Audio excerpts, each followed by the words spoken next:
when you look at the body of work, I mean, one thing that Francisco Lindor is, he's consistent. He is consistently good every single year. You know what you're going to get. You know you're going to get 25 to 30 pumps, 25 to 30 bags. You know, it's just it's a nice sign, and he's a great guy. He's got that great smile. And I'm in love with the good life. Can't give it up. Make it to the top. Keep climbing. I wanna live it up. The good life. I'm coming up. I'm coming up.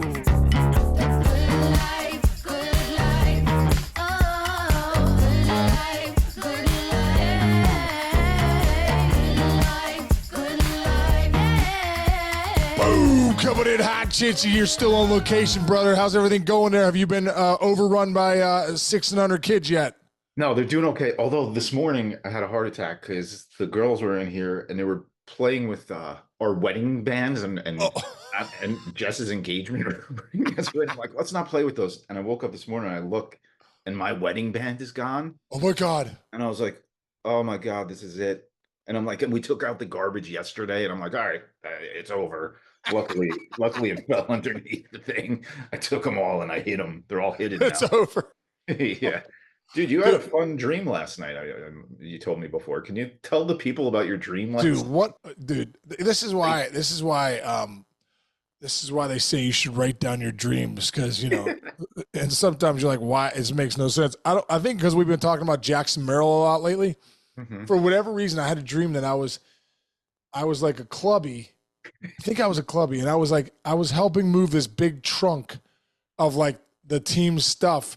I had to get to the team truck, and I ended up in the lobby, and then I started taking it outside, and I ran into Jackson Merrill, and like just got done with the game. He's got the eye black on. He's in his socks, full Padres uni.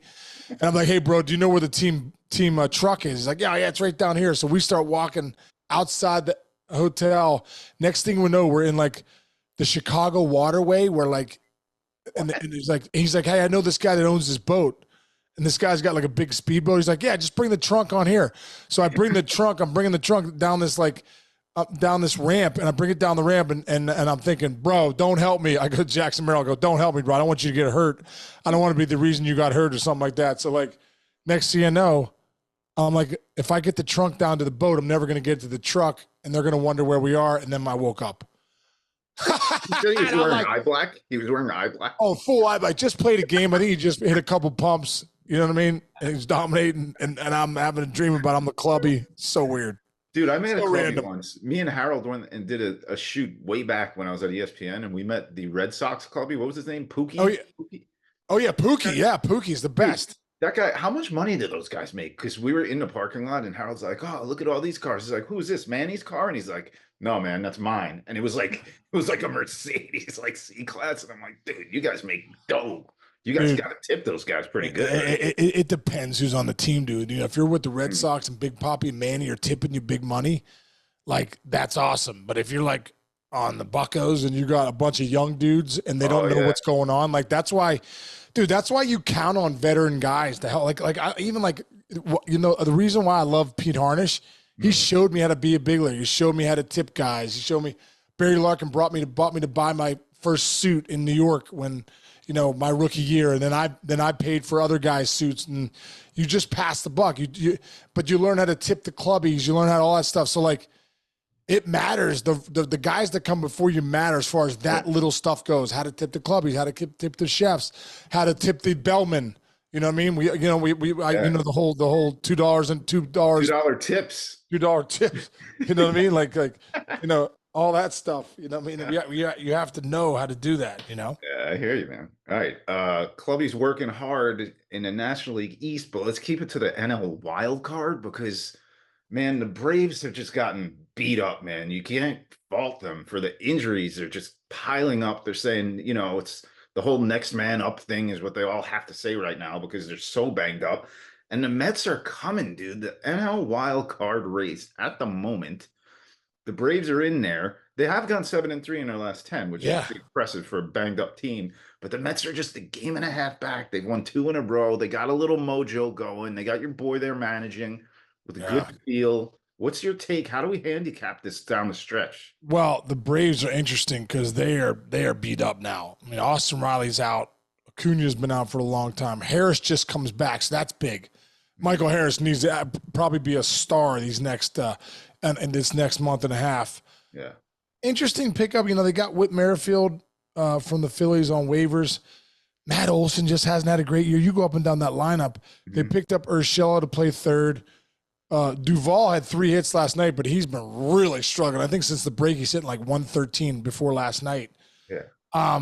So they're limping, bro, but like the pitching's been good enough to like they're 7-3 in their last 10. They're 68-59, but the Mets are quietly inching back into this thing. 67-61 now, I believe. They're a game and a half back of the wild card of the Braves.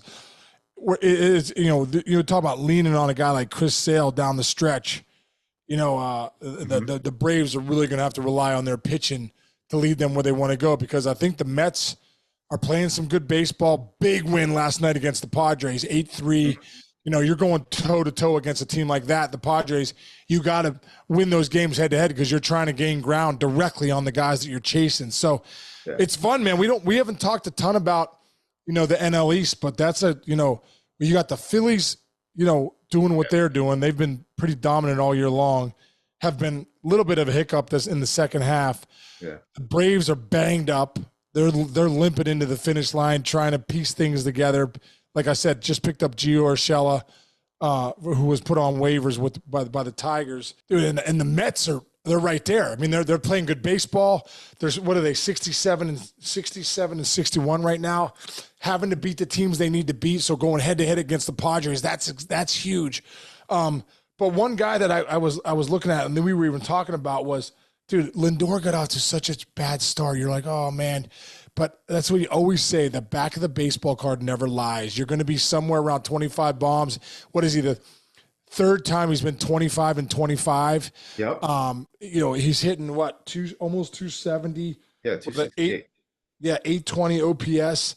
And really kind of leading the way. He's been the guy that's been the really one big mainstay for them.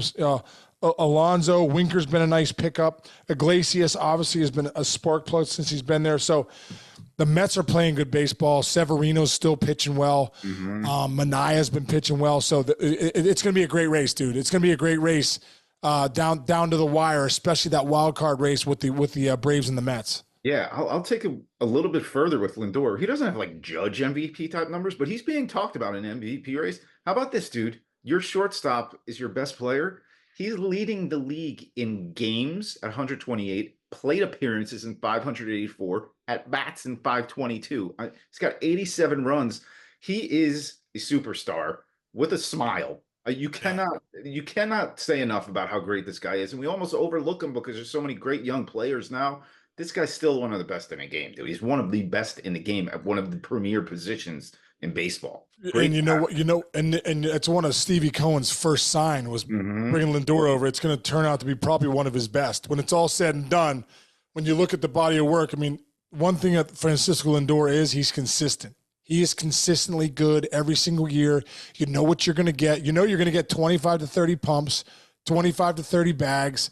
It's just it's a nice sign, and he's a great guy. He's got that great smile, and yeah, I'm sure. I mean, they love him there in New York, right? I mean, you obviously have a heartbeat there. Yeah. I mean, they Not should. a bad word about him. Not a bad word about good. him. Kids love him. Everybody loves him. He's great. He's great for a franchise, man. That's great. Let's stay in the NL, dude, because you and I have been talking like, oh no, are they going to shut Skenes down? How's that going to work? They're not doing it. Derek Shelton came out pregame yesterday and said there's no immediate plan to shut him down.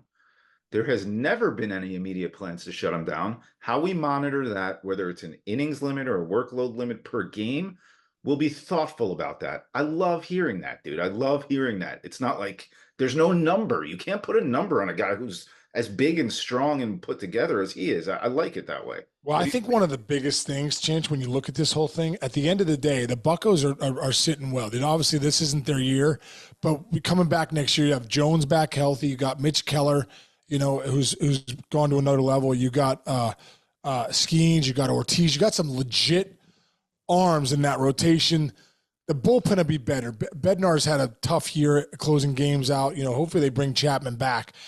But at the end of the day, I think the Buccos are ready to make a run. They need some offense. The offense has not been good. They need to get some bats. They have to find a way to sign a free agent. Like, if you're a team like the Buccos, you look at the Reds, you're like, they got Ellie De La Cruz. They got Matt McClain. They've drafted well. They've developed well. The Buccos need to have a couple of those players, you know?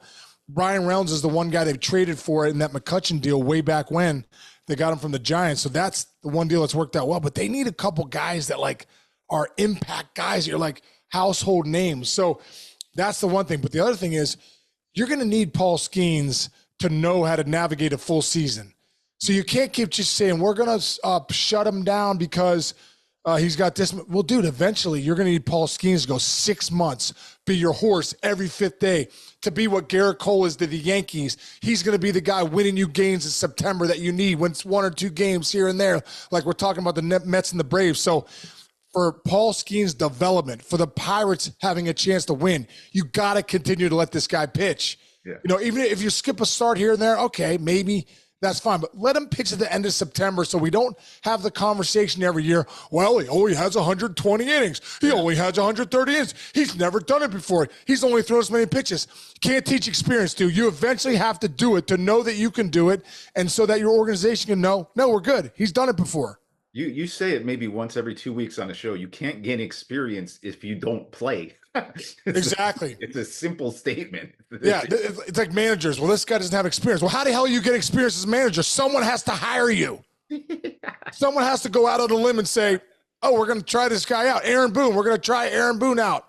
Turns out he's a heck of a manager. Hey, Booney, for the next time, oh, he's managed 8 years. He's going to be great. Well, how did he get the first year? Brian Cashman said, you know what? I'm going to put my put it out there a little bit, go out on a limb. We're going to hire Aaron Boone, who's never managed, never coached baseball before. Turns out he's pretty good at it. Yeah, he's pretty good at it. The same thing, you got a coach. Oh, a coach who was never managed before, and a Mets manager, and your boy Carlos Mendoza. Guess what? Think about the ups and downs that he has gone through this year. He is so much. Think about how seasoned he is right now in his first year as a manager. Wait till Carlos Mendoza manager next year. Now he knows the ups and downs. He knows what to feel. He knows how to handle the questions from a New York media. It's all part of the game, man. Dude, you know your players better. You know your clubbies. Seriously, you know your clubbies better. You know the traveling secretary better. You know how the analytics guys work. I mean, there's so much when you come into an organization, dude. There's so much in that body of work. Now it's not just, hey, I put the lineup up. There's so much behind the scenes where you're like, we got to get better here in the analytics department. We got to do that. You're developing relationships. So that second year for a guy like Mendoza, you know, is going to be huge. But for him to do so well this year and come in there, that just shows he's such a great personality, such a great guy, so likable, bilingual, so many things that he does well that like are so good for New York. Yeah. And we can't go away, especially talking about New York, without saying Aaron Judge hit another home run, dude. It's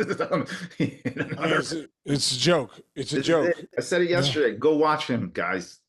Just watch him for the rest of the year. You have to. It's something you're not going to see many things like this a lot. I mean, this is a season for the ages. It's up there with one of the greatest seasons in the history of baseball. Going to the black and white photos, like it's incredible, man. What he's doing is absolutely amazing. Absolutely amazing.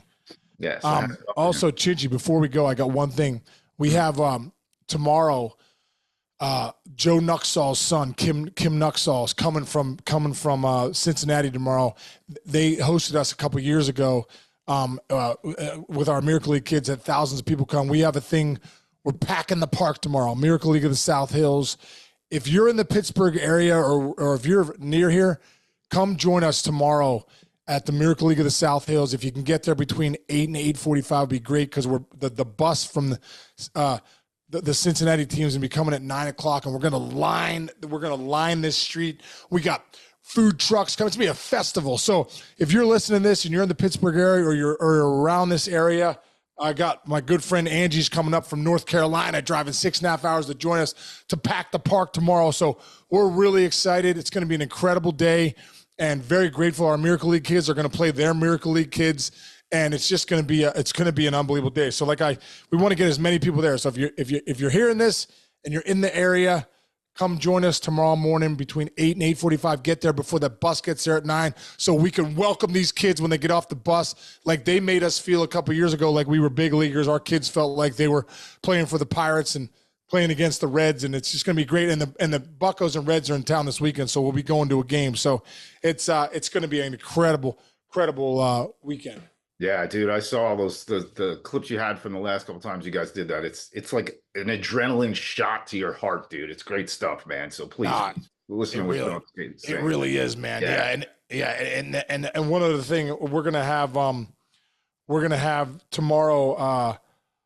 John Sadak with the Reds is gonna do a couple of the games.